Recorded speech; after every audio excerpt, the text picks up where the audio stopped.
কথা বলিস না এই। আচ্ছা একটু খেয়াল করি, গোলীয় আয়না কি কোন ফাঁপা গোলকের অংশ বিশেষ। ধরো এই সেই গোলকটা, এই ফাঁপা গোলকের অংশ বিশেষ কাটছি, কেটে তার পৃষ্ঠে রূপা বা অ্যালুমিনিয়ামের প্রলেপ লাগানো হয়। এই যে এখানে প্রলেপ লাগাইছি, রূপা বা অ্যালুমিনিয়াম। রূপার সঙ্গে কি সিলভার, মূলত সিলভার ব্রোমাইডের প্রলেপ লাগানো হয়। কিসের প্রলেপ? সিলভার ব্রোমাইডের। তো রূপার প্রলেপ লাগানোর মাধ্যমে মসৃণ বানিয়ে যে আয়না তৈরি করা যায়, মসৃণ বানিয়ে যে আয়না তৈরি করা যায় তাকে আমরা বলি গোলীয় আয়না। তাহলে এই পৃষ্ঠটা কি মসৃণ না মসৃণ? মসৃণ। মসৃণ দেখে দেখে আলো নিয়মিত প্রতিফলন ঘটে, তাই না? আর দর্পণ কাকে বলে? যে মসৃণ পৃষ্ঠে আলোর নিয়মিত প্রতিফলন ঘটে তাকে আমরা কি বলি? দর্পণ বা আয়না বলি। দর্পণ বা আয়না, এটা সার্সি কিন্তু। আয়না হলো এমন একটা মসৃণ তল, এমন একটা মসৃণ তল যেখানে আলো কেমন প্রতিফলন ঘটবে? নিয়মিত। একটা মসৃণ তলে প্রতিফলন আস্তরণ দিয়ে আয়না প্রস্তুত করা হয়। তাহলে পরীক্ষা যদি আসে তুমি শুধু এইটুকু দিবা, দরকার নেই। দর্পণ কাকে বলে?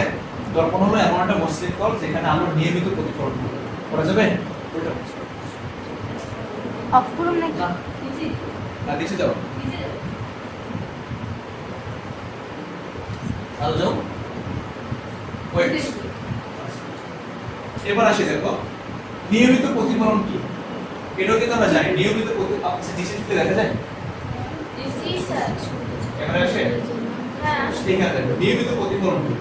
ধরো এই পার্টটা মসৃণ না? মসৃণ। যদি এখানে আলোটা পড়ে তাহলে প্রতি ক্ষেত্রে আপতন কোণ আর প্রতিফলন কোণের মান সেম হয় না আলাদা হয়? সেম হয়। সেম হয় না আলাদা হয়? সেম হয়। তাহলে আপতন কোণ আর প্রতিফলন কোণ যদি সেম হয়, এটাই তো প্রতিফলনের সূত্র ছিল। হ্যাঁ। আপতন কোণ প্রতিফলন কোণ সমান হবে। তাহলে এটাকে আমরা মসৃণ তল বলতে পারি না? বা নিয়মিত প্রতিফলন বলতে পারি, বা সুষম প্রতিফলন বলতে পারি। বলে আসছি চক্রটা 25। যদি একগুচ্ছ সমান্তরাল আলোক রশ্মি কোনো মসৃণ তলে আপতিত হয়ে প্রতিফলনের পর সমান্তরাল ভাবে গমন করে, ভালো করে খেয়াল করবা, প্রত্যেকটা line by line point point করতে হবে। এই যে এইখানে একগুচ্ছ সমান্তরাল আলোক রশ্মি, দেখো তো স্যার আসছে না? আসার পরে এরা যে যাবে সেটাও কেমনে যাবে? সমান্তরাল। এরকম ছবি এঁকে দেব। এই যে একগুচ্ছ পড়ছে, এটা কি কি রশ্মি? আপতিত রশ্মি, তাই না? এটা আবার যাচ্ছে সেটা কি সমান্তরাল যাচ্ছে না? সমান্তরাল যাচ্ছে। প্রতিফলনের ফল সমান্তরাল ভাবে গমন করে, তো এই ধরনের প্রতিফলনকে আমরা কি প্রতিফলন বলবো? নিয়মিত প্রতিফলন। আর যদি বলে অনিয়মিত প্রতিফলন কি, তাহলে সমান্তরাল রশ্মি গুচ্ছকে সমান্তরালে প্রতিফলিত হবে, আঁকা বাঁকা প্রতিফলিত হবে। সেটাকে আমরা কি বলবো? নিয়মিত না অনিয়মিত? অনিয়মিত বা বিষম বা ব্যক্ত। অনিয়মিত বা বিষম বা ব্যক্ত। ক নম্বরে আসলে অবশ্যই ছবি এঁকে দিলাম, এই ছবি এঁকে নিও। এটা হলো সুষম প্রতিফলন। আর ব্যক্ত যদি বলে এরকম একটা আঁকা বাঁকা।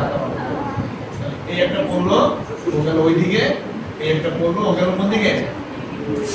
এটা তো সমান্তরাল রশ্মিগুচ্ছ ছিল না? রশ্মিগুচ্ছ কি ছিল? সমান্তরাল। বাট তারা কি সমান্তরালে বের হইছে? না। একটা গেল এইদিকে বিখ্যাত ভাষা, একটা এবার বলছি কি পাড়া লাগানো বা সিলভারিং। পাড়া লাগানো বা আচ্ছা প্রতিফলন মানে কি? পরীক্ষা আসে কিন্তু আলোর প্রতিফলন কাকে বলে?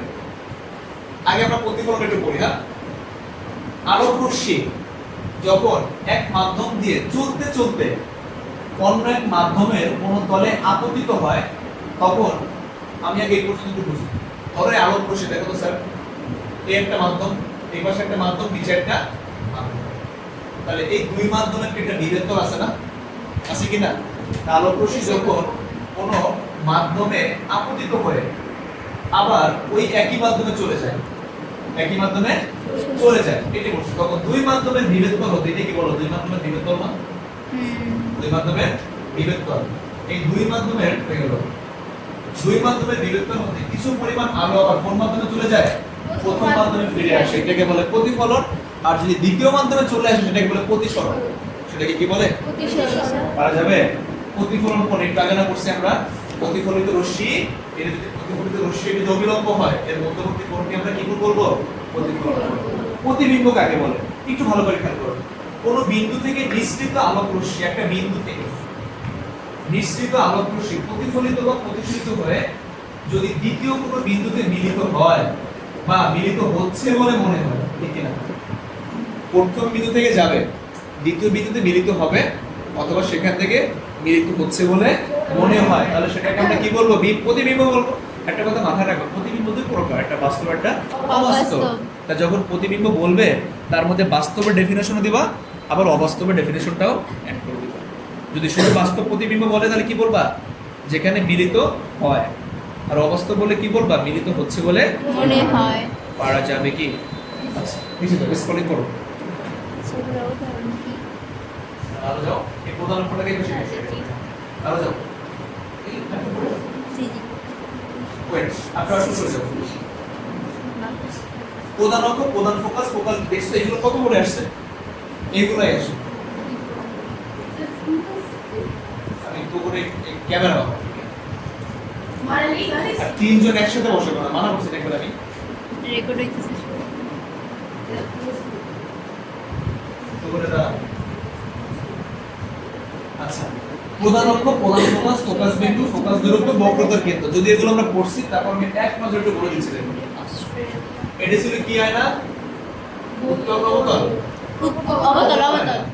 এই অবতল আয়না এইটা ছিল কি বলতো তো? মেরু। মেরু। এটা কি? মেরু। মেরু, সবাই রেসপন্স করবো আমরা। আর এইটা ছিল বক্রতার কেন্দ্র। এখন বক্রতার কেন্দ্র মানে কি? এই আয়নাটা, এই ধরো যে আমাদের ছবি, এটা গোলক না? হ্যাঁ? জি স্যার। এটা গোলক। এই গোলকের যে কেন্দ্র ধরে যাবে, গোলকের কেন্দ্র। এটাকে আমরা কি বলবো? বক্রতার কেন্দ্র। তাহলে গোলকের যে কেন্দ্র ছিল সেটাকে আমরা কি বলছি? বক্রতার কেন্দ্র। এই দেখো তো, বক্রতার কেন্দ্র কাকে বলে? গোলীয় আয়না, যে গোলকের অংশ সেই গোলকের কেন্দ্রকে কি বলে? বক্রতার কেন্দ্র। বক্রতার কেন্দ্র। গোলীয় আয়না যে গোলকের অংশ সেই গোলকের কেন্দ্রকে আমরা কি বলবো? বক্রতার কেন্দ্র। তাহলে এটাকে কি বক্রতার কেন্দ্র বলা যায়? এটাকে কি দ্বারা প্রকাশ করব? সি দ্বারা। সবাই ক্লিয়ার? এবার বলছি স্যার প্রধান অক্ষ কি তাহলে? গোলীয় আয়নার মেরু ও বক্রতার কেন্দ্রের মধ্য দিয়ে অতিক্রমকারী সরলরেখা। একটু আসি, এটা কি ছিল? মেরু। এটা কি ছিল? বক্রতার কেন্দ্র। এই দুই বিন্দু দিয়ে অতিক্রমকারী সরলরেখাকে আমরা কি বলবো? প্রধান অক্ষ বলবো, তাই না? প্রধান অক্ষ ছাড়া, প্রধান অক্ষ ছাড়া কোন অক্ষ দিছে এখানে? আচ্ছা, কোন অক্ষ দিলে পরে বলি। ফোকাস বা ফোকাস বিন্দু কি? প্রধান অক্ষের নিকটবর্তী ও সমান্তরাল রশ্মি, প্রধান অক্ষের সমান্তরাল রশ্মি কোন গোলীয় আয়নায় আপতিত হয়। দেখো তো আপতিত হচ্ছে কিনা? হইছে? ওই প্রতিফলনের পরে প্রধান অক্ষের যে বিন্দুতে মিলিত হয়, তাহলে ধরো প্রধান অক্ষের এই বিন্দুতে মিলিত হয়েছে, হইছে মিলিত, ওইটাকে আমরা কি বলি? ফোকাস। তবে কথা আছে, যদি পারফেক্ট মার্ক পাইতে চাও, তোমাকে যদি ফোকাস বলে তুমি উত্তলটা মেনশন করো, অবতলটাও। কারণ ফোকাস কি শুধু উত্তলে নির্দিষ্ট করা, অবতলে নির্দিষ্ট করা? তাহলে কি বলবা? প্রধান অক্ষের নিকটবর্তী সমান্তরাল রশ্মিগুচ্ছ কোন গোলীয় আয়নায় আপতিত হয়ে প্রতিফলনের পর, আছে এটা কি প্রতিফলন হচ্ছে না? প্রতিফলনের পরে প্রধান অক্ষের উপর যে বিন্দুতে মিলিত হয় অবতল আয়নায়, কোন আয়নায়? অথবা যেখানে মিলিত হচ্ছে বলে মনে হয় উত্তল আয়নায়। উত্তল আয়নায়, সেই বিন্দুকে ফোকাস বিন্দু বলে। সেই বিন্দুকে কি বলে? তাহলে ফোকাস দূরত্ব কি স্যার? ফোকাস বিন্দু থেকে মেরুর মধ্যবর্তী যে দূরত্ব তাকে আমরা কি বলবো? ফোকাস দূরত্ব। এটাকে আমরা কি দ্বারা প্রকাশ করি? এর দ্বারা প্রকাশ করি। না বুঝি নাই? হ্যাঁ। আচ্ছা, চলো চলো। বক্রতার ব্যাসার্ধ, এই যে বক্রতার কেন্দ্র ও মেরুর মধ্যবর্তী সংযোজক রেখাকে আমরা কি বলবো? বক্রতার ব্যাসার্ধ বলবো। বাস্তব প্রতিবিম্ব পারবো এখন? আচ্ছা, ব্যাপ্ত প্রতিফলন বা নিয়মিত অনিয়মিত প্রতিফলনটা আগে না পড়াইছি। ব্যাপ্ত প্রতিফলনের আরেক নাম কি? অনিয়মিত প্রতিফলন বা বিষম প্রতিফলন। আচ্ছা, এরপরে মেরু কি বলা লাগবে? 105 রাশি বলে আসছে না? আচ্ছা, গোলীয় দর্পণের যে পৃষ্ঠ থেকে আলো প্রতিফলন হয়, গোলীয় দর্পণের যে পৃষ্ঠ থেকে আলো প্রতিফলিত হয় তার কেন্দ্রবিন্দুকে মেরু বলে। এইখানে কি আলো প্রতিফলন ঘটে না? এইটার কেন্দ্রবিন্দু কোনটা? এটা না? কথা বলছি কিনা? এরপরে আসি বিবর্ধন বা ম্যাগনিফিকেশন। বিবর্ধন কি? বিবর্ধন হলো লক্ষ্যবস্তু আর প্রতিবিম্ব অথবা প্রতিবিম্ব লক্ষ্যবস্তুর অনুপাত। প্রতিবিম্ব লক্ষ্যবস্তুর দৈর্ঘ্য অথবা দূরত্বের অনুপাত। কি বলছে? কোন আয়না বা লেন্সে গঠিত প্রতিবিম্ব মূল বস্তুর চেয়ে আকারে কতদূর বড় বা ছোট তাকে আমরা কি বলি বিবর্তন বলি মানে বিম্ব লক্ষ্যবস্তু যেতে কত গুণ বড় বা ছোট তাকে আমরা কি বলবো বিবর্তন আশা করি পারা যাবে না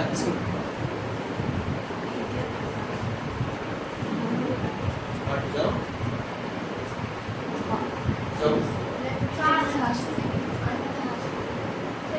যাও একটু ছোট করো হ্যাঁ ওইভাবে করো ছোট করো আর একটু উপরে যাও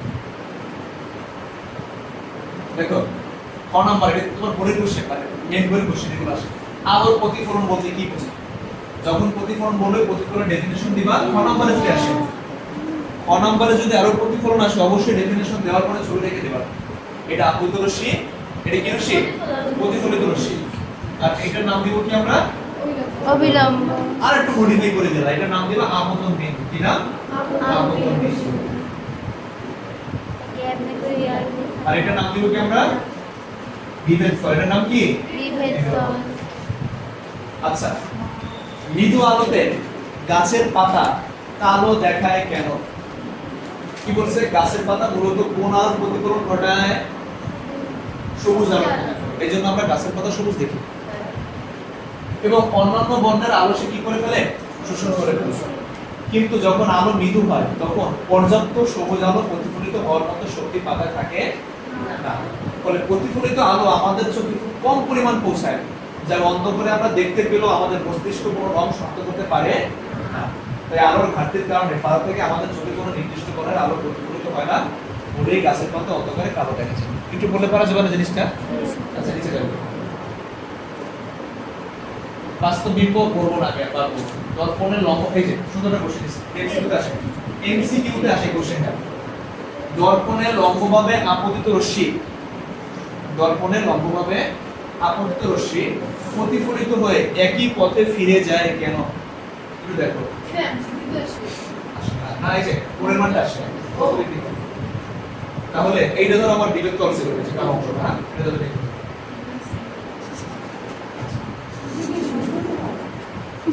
এটা কি ছিল অবিলম্ব ছিল না এটা কি কোণ ছিল আপতিত রশ্মি আর এটা প্রতিফলিত রশ্মি এবার এই কোণটা কার সাথে আছে বলো তো কার সাথে অবিলম্বর সাথে এখন ও আস্তে আস্তে যদি এই দিকে যায় কোণের মানটা কি ছোট হইতেছে না হ্যাঁ কোণের মানটা ছোট যখন এইখানে পড়ছে আলোটা তখন কোণের মান কত ডিগ্রি 0 ডিগ্রি কোণের মান কত ডিগ্রি 0 ডিগ্রি না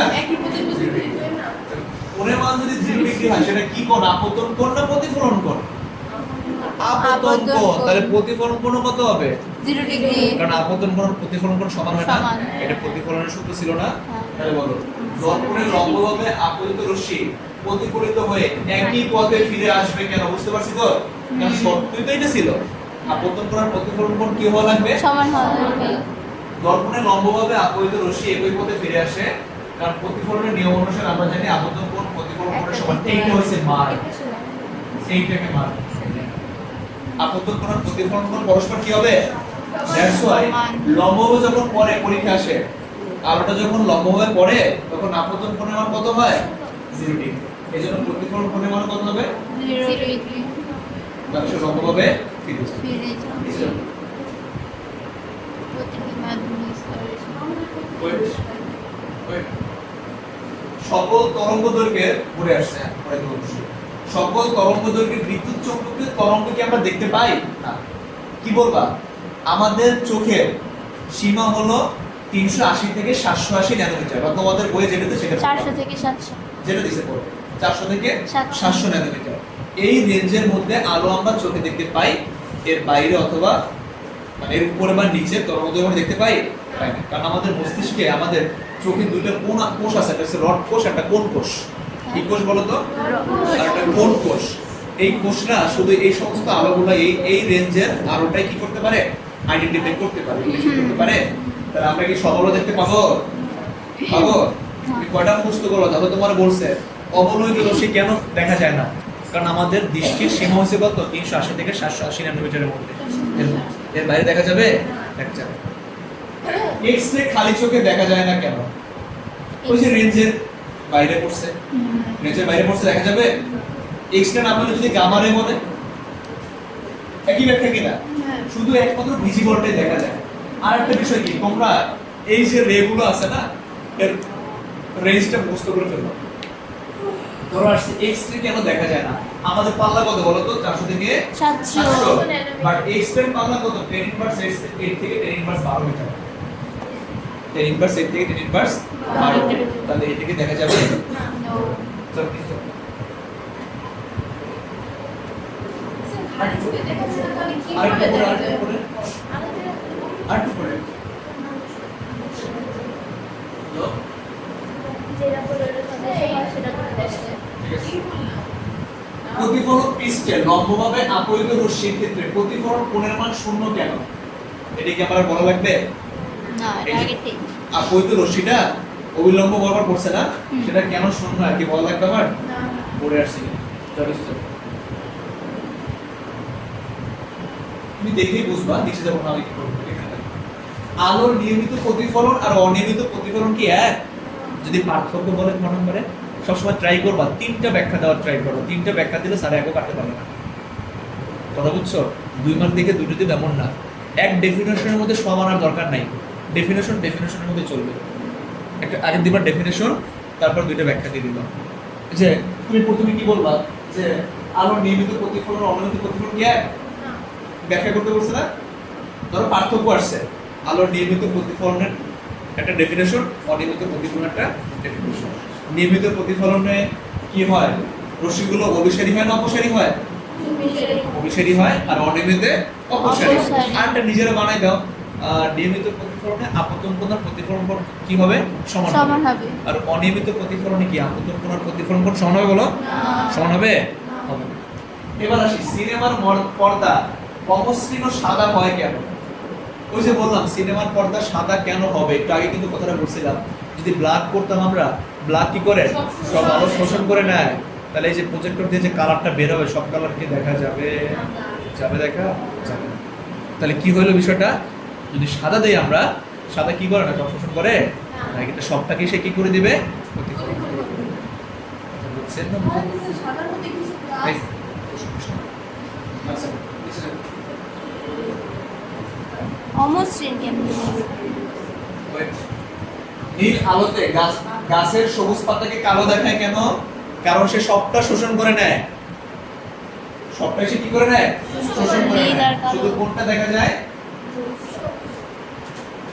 নীল আলোতে গাছের সবুজ পাতাকে কালো দেখায় কেন? সাদা আলো যখন গাছের পাতায় পড়ে তখন সেটা সবুজ পাতায় বাকি সব আলো কি করে? শোষণ করে। সবুজ আলো প্রতিফলন করে ফলে পাতারই সবুজ দেখায়। কিন্তু যখন নীল আলো পড়ে তখন পাতাকে সেই নীল আলোকে শোষণ করে নেয় এবং সবুজ পাতা শুধু এই যে কি বলবো, একটু পরে আশা করি বুঝতে পারবেন। থিওরির মতো। দেখো সিমিলার কোশ্চেন দেখছো, লাল আলোতে গাছের সবুজ পাতা কেমন দেখাবে? লাল আলোতে গাছের পাতা কালো দেখায় কেন? কারণ সে বাকিগুলো কি করে? শোষণ করে লাল রঙের সানগ্লাস চোখে দিয়ে হলুদ রঙের ফুলকে কোন বর্ণে দেখাবে? হলুদ আলোতে সবুজ পাতার রং কেমন দেখাবে? সব নিচে লেখা আছে, একটু পড়বে। ধরো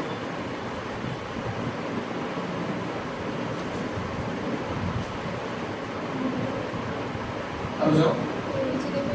এই কোশ্চেন অনেক গুরুত্বপূর্ণ সমতল দর্পণের। এটা অনেক গুরুত্বপূর্ণ কোশ্চেন। সমতল দর্পণের 500 পরিবর্তন হয় কেন? সাইড কেন পরিবর্তন হয়? মানে উল্টে যায় না? উল্টে যায়, যদি ডান বাম হয়ে যায়, বাম ডান ডান বাম। কি বলছে? করে ফেলা। সমতল দর্পণের সামনে কোনো বস্তু রাখা হলে বস্তুর প্রতিবিম্বে ডান ও বামে কি হয়? একে 500 পরিবর্তন বলে। একে কি বলে? 500। কথা বুঝছি না বুঝি নাই? 500 পরিবর্তন করে ফেলবো। সমতল দর্পণে প্রতিফলনের সময় প্রতিটি বিন্দু প্রতিবিম্ব দর্পণের সমান্তরালে তার বিপরীত পাশে তৈরি হয়। একটু পড়লে আশা করি পারবে এটা। করে নিন। দর্পণের পিছনে ধাতুর প্রলেপ লাগানো হয় কেন? কারণ প্রলেপ যদি না লাগায় আলো তো বের হয়ে যাবে, তাহলে প্রতিফলিত হবে? হবে না। সমতল দর্পণের গঠিত প্রতিবিম্বের বৈশিষ্ট্য কি? এরা আয়না থেকে সমদূরত্ব হয়। টু দ্য পয়েন্ট মনে রাখবা। সমতল দর্পণের বস্তুর দূরত্ব যা বিম্বর দূরত্ব, তাহলে বিবর্ধন কত হবে? 1 হবে না? বিবর্ধন 1 হবে না? সমতল দর্পণে বিবর্ধনের মান কত? 1। কেন 1? কি বলছ দেখো তো? সমতল দর্পণের প্রতিবিম্ব আয়না থেকে কি থাকে? সমদূরত্ব থাকে না? তাহলে বিবর্ধনের মান কি 1 হবে না? আমি লক্ষ্যবস্তু আয়না থেকে যত দূরত্বে, বিম্ব ঠিক কত দূরত্বে। এটা কি বাস্তব না অবাস্তব?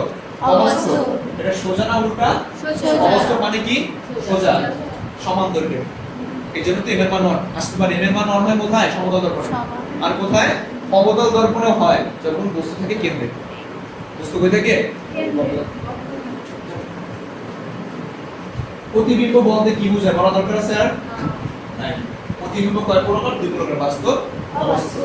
সমতল দর্পণে সৃষ্ট বিম্ব অবাস্তব কেন? সমতল দর্পণের যে বিম্বটা সেটা অবাস্তব কেন? একটু দেখো কি বলছে। কোন বিন্দু হতে নিঃসৃত আলোকরশ্মি গুচ্ছ কোন তলে প্রতিফলিত বা প্রতিসরিত হওয়ার পর যদি দ্বিতীয় কোন বিন্দু থেকে অপসরিত হয় তাহলে সেটাকে আমরা কি বলি? বাস্তব না অবাস্তব বিম্ব বলি?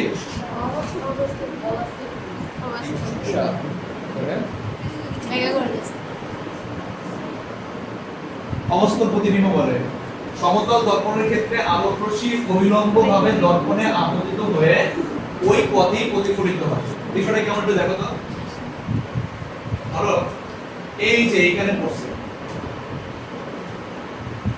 আচ্ছা প্রথমটা আসে আলোকরশ্মি অবিলম্বভাবে দর্পণে আপতিত হয়ে ওই পথেই প্রতিফলিত হয়। আবার তির্যকভাবে আপতিত রশ্মি তির্যকভাবে প্রতিফলিত হয়। মানে ধরো এইখানে আলোটা পড়ছে না, এটা কি দর্পণ বলো? কি দর্পণ? সমতল দর্পণ। এটা কি দর্পণ? এই যে আলোকরশ্মি ধরো তির্যকভাবে পড়ছে, কইরা আবার ওই পথেই পরে পড়ছে কি আবার তির্যকভাবে আপতিত আলোকরশ্মি তির্যকভাবে কি হয়? ধরো এই তির্যকভাবে পড়ছে না, এটা আবার কি তির্যকভাবে প্রতিফলিত কথা বলছো না বলে নাই। প্রকৃতপক্ষে দুটি রশ্মি দর্পণের সামনে কোন বিন্দুতে মিলিত হয় না। সামনে কখনো মিলিত হবে? এটা কি পেছনের দিকে পতিত করে? আই মিন পেছনের দিকে পতিত করে। এটা কি বাস্তব না অবাস্তব বলো? বাস্তব না অবাস্তব? অবাস্তব। কারণ এটা ছিল কি বস্তু ছিল না? কই ছিল? বস্তু ছিল। বস্তু যেই পাশে বিম্ব কোন পাশে? উল্টা পাশে। বিম্ব উল্টা পাশে। এটা কি বাস্তব না অবাস্তব? এবং এই যে দর্পণ থেকে বস্তুর দূরত্ব যতটুকু বিম্বের দূরত্ব ঠিক মোটামুটি তো বুঝতে পারছি। এটা লম্বভাবে পড়ছে, ওই পথে বের হইছে। এটা তুমি কখন শুনি আছে পরীক্ষা নিয়ে বুঝিস। এটা তির্যকভাবে পড়ছে না? তির্যকভাবে বের হইছে কিনা? এটা তির্যকভাবে পড়ছে না? এই পথে তো প্রতিফলিত হবে। এখন এই রশ্মি দুটি আসলে মিলিত হয় না। মিলিত একে জোর করে মিলাইছি। কোন দিকে মিলাইছি? দর্পণের পিছনে মিলাইছি। কথা বুঝছি না বুঝি না? বিষয়টা ক্লিয়ার? চল পিছনে দেখো, এগুলো সব কি কোশ্চেন দেখছো? আমরা যে পড়াটা পড়তেছি এটা কি বেশি কঠিন কোশ্চেন আসছে একটু এখানে? সব বাস্তব বিম্ব, অবাস্তব বিম্ব এইগুলো। অবাস্তব বিম্ব দ্বারা কি বোঝায় বলবো না আপনারা? গোলীয় দর্পণে প্রধান অক্ষ একটার বেশি কি হবে না? কেন হয় না? দর্পণের মেরু ও বক্রতার কেন্দ্রের মধ্যে দিয়ে অতিক্রম করে রেখাকে বলে প্রধান অক্ষ। ভালো করে খেয়াল করো। যদি একাধিক হইতে হয় তাহলে একাধিক কেন্দ্র থাকা লাগে না? এটা কি সম্ভব? বৃত্তের অনেকগুলো কেন্দ্র, তাই না? আমরা পড়ছি না বৃত্তের অনেকগুলো কেন্দ্র হয় কখনো? কেন্দ্র কয়টা হয়? একটাই হয়। তাহলে গোলক কি কাইন্ড অফ একটা বৃত্ত না? তাহলে ওর কেন্দ্র কয়টা হবে? একটা। তাহলে একাধিক কি পাওয়া যাবে? বৃত্তের বৃহত্তম যে কয়টাই হয়? একটাই হয়। ব্যাস কয়টা? একটাই। তাহলে প্রধান অক্ষ কয়টা? একটাই। আচ্ছা চলো উত্তল আয়নাকে অপোজিট সুন্দর একটা জিনিস পাইছি আমরা। দেখার মতো একটা জিনিস। এটা উত্তল নবতল? ছবিটা এঁকে দেবো সুন্দর করে আঁকো। যদি খ নম্বরে বলে এই কোশ্চেন অবশ্যই ছবি আঁকো। আমার জন্য একটা মার্কও না কাটতে পারে, 22টা মার্ক কিন্তু এখানে খাতায়। 35টা মার্ক। আবার পাঁচটা সৃজনশীলের ক খ ওটা ধরেই 22। ওই সব করেই 22 বানাইছি। ও 10 নম্বর তো আমি ধরতেছি। আচ্ছা তা তুমি চিন্তা করো তোমার কয় মার্ক আছে এখানে কখতে? 22 মার্ক। পাস করতে 17 তো পাবো ভালো করে লিখলে। একটা ক কি ওরা বাদ দিতে পারবে? আমার 4টা ক আর 4টা কনফার্ম। ক কখনো কাটে না ভালো হলে। কথা বলছি। আর ওইখানে আছে কত? 5 আর আছে 4, 9টা। তুমি 9 তো পাবে এক এক করে যদি পাও তাহলে তোমার 13 এসে পড়ে। কত এসে পড়ে? পাস করতে লাগে কত? 4 মার্ক। একটু টানা দিয়ে মনে করো 4 মার্ক। আমি বুঝাইলাম। তারপরে কেউ ফেল করে ফিজিক্সে? ক্যাপসুলে তো ফেল করে খাতার ভিতরে ডাকতেই না। আচ্ছা উত্তল আয়নাকে অপসারী আয়না বলা হয় কেন? আগে বলছিলাম রে ভাই, এটা কি দর্পণ? উত্তল দর্পণ। উত্তল। উত্তল কেন? প্রতিফলক পৃষ্ঠ বাইরে। বাইরে। মনে রাখবা, উত্তল মানে প্রতিফলক পৃষ্ঠ উপরে। উত্তল মানে প্রতিফলক পৃষ্ঠ এই যে হ্যাঁ হ্যাঁ উপরে না, আর এটা ভিতরে। তাহলে এই যে প্রতিফলিত, আচ্ছা এটা কি অক্ষ বলো তো?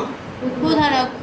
দোষ। আর এটা এটা যেন এইটাই বলে বন্ধ অক্ষ। গৌণ অক্ষ। এটাই কি গৌণ অক্ষ। বৃত্তের মধ্যে যে কি একাধিক না, হ্যাঁ ওগুলো গৌণ অক্ষ। বাট বৃহত্তম যে কয়টা, একটা। ওইটাই প্রধান অক্ষ। ওইটাই কি প্রধান অক্ষ। তাহলে এই যে আমি সমান্তরাল আলোক রশ্মি দিছি, ওর কোথা দিয়ে বের হওয়ার কথা ছিল? প্রধান ফোকাস দিয়ে না? হুম। আসলে বের হয় না, সে যাবে না, শ্বশুর বাড়ি যাবে। সে কি করবে? বাইরে বের হবে। এরকম দেখো তো অনেকগুলো যাওয়ার কথা ছিল না, আসলে কি যাচ্ছে? একটা বিন্দুতে মিলিত হচ্ছে না। এটাকে আমরা কি বিন্দু বলছি? সরি, এটা এই জন্য অপসারী। অবশ্যই এটা ফোকাস বিন্দু। কোনায় না, উত্তল না অবতলের? উত্তলের উত্তলে। ফোকাস বিন্দু। তাহলে এটাকে অপসারী কেন বলছি? অপসারী কি মিলিত হবে? না, আমি তো না। অপসারী মানে কি? অপসৃত। অপসারী মানে কি? অপসৃত হয়ে যাচ্ছে, মিলিত হচ্ছে না। আর অভিসারী যদি বলতো, সেটা ওইকে দেখা যাবে। মিলিত। ছবি যেন বাদ না যায়। চলো, উত্তল দর্পণের সাহায্যে বাস্তব বিম্ব গঠন করা যায় না কেন? আচ্ছা আমাকে একটু বলো তো স্যার, উত্তল দর্পণের সাহায্যে বাস্তব বিম্ব কেন গঠন করা যায় না? কারণ মিল হয় না। ও তো মেলেই না। মেলে বাস্তব বিম্ব গঠন করা যাবে না। যাবে না। আর কি বলা দরকার আছে আমার? আর একটা যদি বলি, আর একটা ব্যাখ্যা করতে পারো। উত্তল দর্পণের লক্ষ্যবস্তু যে পাশে হয়, প্রতিবিম্ব কোন পাশে হয়? উল্টা পাশে। আর বলো তো প্রতিবিম্ব অলস কোন জায়গায় হবে? মেরু আর আর ফোকাসের ফোকাসের মাঝখানে ভিতরে। ভিতরে। মাঝখানে বলবো না, মেরু আর ফোকাসের। তাহলে একটা জিনিস মনে রাখবা, লক্ষ্যবস্তু যেখানেই হোক, হুম, বিম্ব অলস ভিতরে। কি হবে? মেরু আর মেরু আর ফোকাসের ফোকাসের ভেতরে। একটু উপরে যাও, একটু উপরে যাও, উপরে যাও।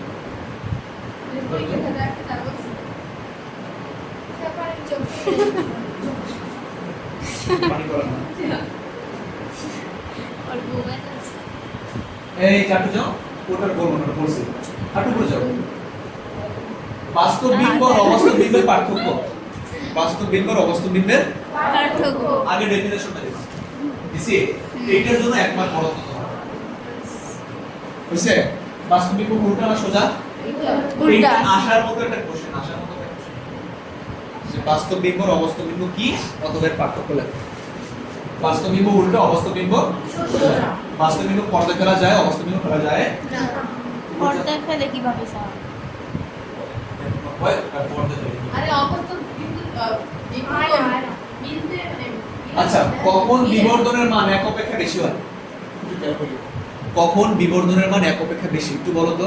বিবর্ধনের সূত্র কি ছিল? n = বিম্বের দৈর্ঘ্য বাই লক্ষ্যবস্তু দৈর্ঘ্য না? এভাবে লিখা হবে। n মানে কি ছিল বলো তো? n মানে কি ছিল? l prime by l L এবং minus v by V by U। এটা কি ছিল? বিবর্ধন ছিল না, ম্যাগনিফিকেশন ছিল না? হ্যাঁ। l মানে কি? বস্তুর দৈর্ঘ্য না দূরত্ব, উচ্চতা? L মানে উচ্চতা আর L মানে? প্রাইম মানে দৈর্ঘ্য। উচ্চতা। আর v আর u মানে কি? আর লক্ষ্যবস্তু আর বিম্ব। আচ্ছা, l মানে উচ্চতা হুম। আর v আর u এগুলো মানে কি? দৈর্ঘ্য। দৈর্ঘ্য। আমরা কিন্তু চিত্র কিন্তু আঁকছিলাম না, এটা এইভাবে দেখো তো। ধরো এটা লক্ষ্যবস্তু আছে, এইখানে যে ডিসটেন্সটা, এই ডিসটেন্সটাকে আমরা কি বলছি? u বলছি। আর এই দৈর্ঘ্যটাকে আমরা কি বলছি? l বলছি না? ধরো বিম্ব এখানে পাইছি, কই পেয়েছি? এখানে। তো এটাকে আমি কি বলছিলাম? কি বলছিলাম? A আর এটাকে আমরা কি বলছিলাম? L prime. আপনি কি বুঝতেছো? আচ্ছা, তাহলে l প্রাইম কি আর v আর u কি পারবো? তাহলে আমরা বলতে পারি কখন বিবর্ধনের মান এক হয়? আগে বলো, বিবর্ধনের মান এক হয় যেন কোন কোন দর্পণে?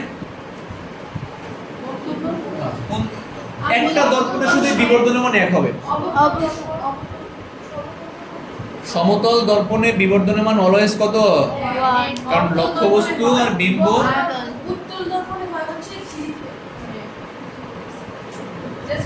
এক এক করে বলো। সমতল দর্পণে বিবর্ধনের মান অলওয়েজ কত হবে? অন হবে না? উত্তল দর্পণে বিবর্ধনের মান কখনো কি এক হবে? একের চেয়ে কি ছোট না বড়? ছোট। কেমনে বুঝলাম? আমি কিন্তু শিখেছি, তোমরা কি করে জানি না। কেউ যদি সি এর ভিতরে হয় সে ছোট হয়, সি এর ভিতরে এলে উত্তল দর্পণে প্রতিবিম্ব অলওয়েজ কই হয়? পি আর এফ এর ভিতরে। পি আর এফ এর সে কি সি এর ভিতরে আছে না? তাহলে কি বিম্ব ছোট হবে না বড় হবে? ছোট। তাহলে উত্তল দর্পণে বিম্ব কি ছোট না? তাই এখানে তো বিম্ব তো উপরে আর লক্ষ্যবস্তু কই? নিচে। তাহলে উপরটা ছোট মানে কি একের সাথে ছোট না বড়? ছোট। কি জিসা কি চিন্তা করছিস? তাহলে বিম্ব কি একের সাথে ছোট হবে না বড় হবে? ছোট। নাকি বুঝলেন নাই? বুঝলেন? আচ্ছা তাহলে একের চাইতে বড় হয় কোনটায়? অনলি অবতল দর্পণে তবে ছোট হইতে পারে সমান হইতে পারে। পারা যাবে তো? তাই এখানে বলছি কখন বড় হবে?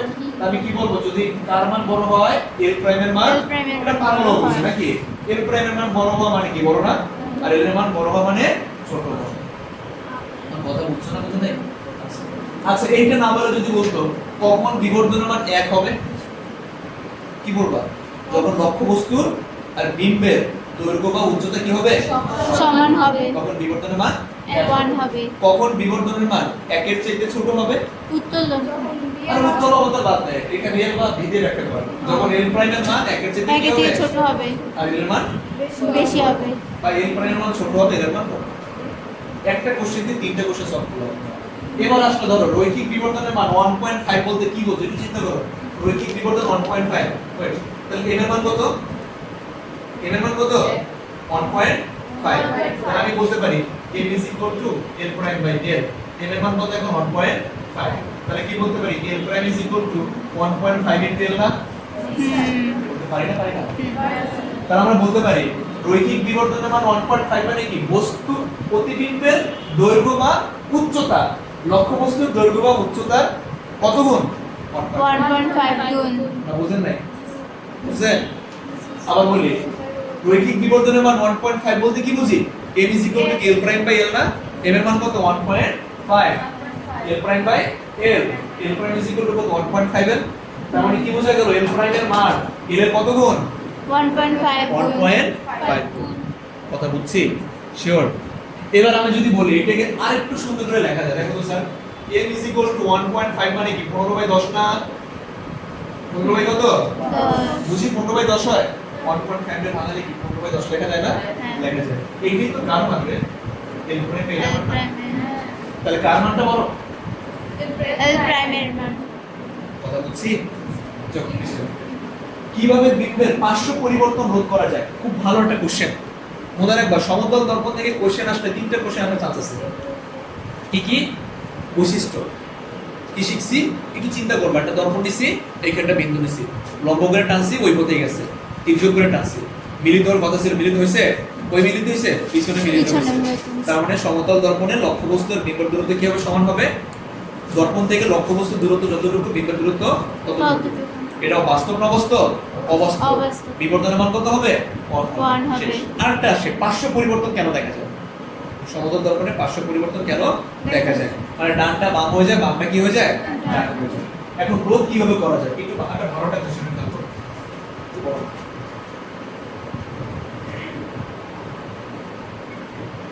আরো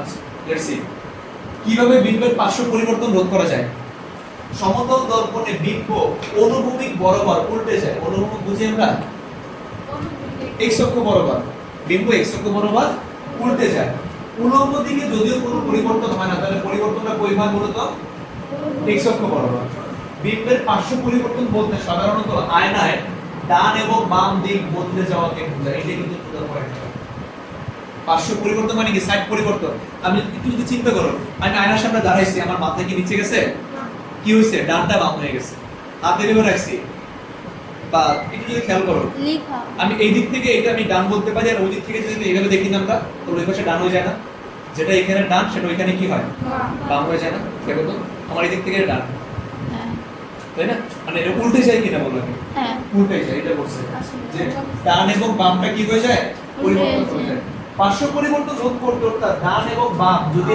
অবিকৃত রাখতে চাই তাহলে একটা আয়নায় সৃষ্ট প্রতিবিম্বকে অন্য একটা আয়নায় দুইবার প্রতিফলন করতে হবে কিন্তু সবাই বোঝার কথা না হ্যাঁ। ধরো আমি ডানটাকে ডানে রাখতে চাই ডানটাকে তাহলে একটা দর্পণ তো ছিল সে ডানকে কি করছে বাম বাম করছে করছে। আরেকটা রাখো সে আবার বামকে কি করে দিবে ডান করে কাইন্ড দিবে অফ এরকম না দেখো তো 1/2 আবার 1/2 তাহলে কত 2 হয়ে যায় না 2 রে উল্টো 1/2 আবার উল্টো তাহলে কি 2 হয়ে গেল না কথা বুঝছো না বুঝো নাই পরীক্ষায় আসার মতো একটা কোশ্চেন কিন্তু পার্শ্ব পরিবর্তন কি ডান বাম এক্সচেঞ্জ হবে কি বলে পার্শ্ব পরিবর্তন পরীক্ষায় এইভাবে লিখবা এই খাতায় কাজ করছে শূন্য না পূর্ণ না বোঝানোর জন্য বুঝাইছি সে অবস্থানটা মনে লিখে রাখছে শূন্য না পূর্ণ।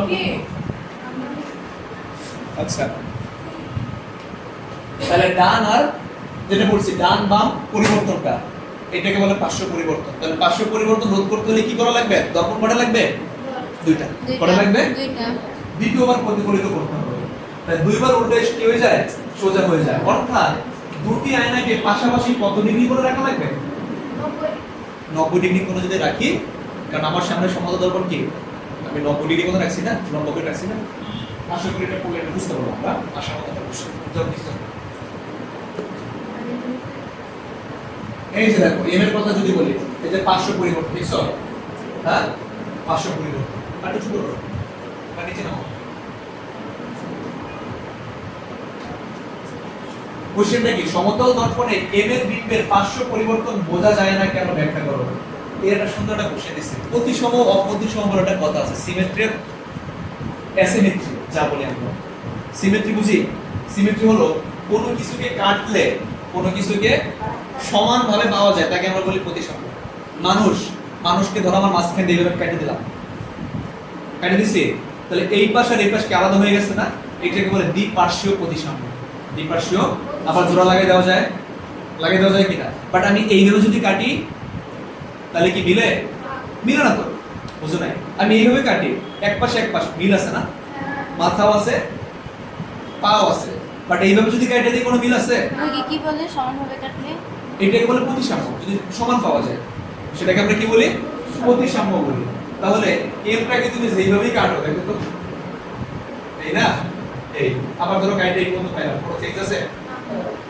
কোনো চেঞ্জ আছে নাকি বোঝেন নাই হ্যাঁ আচ্ছা এসে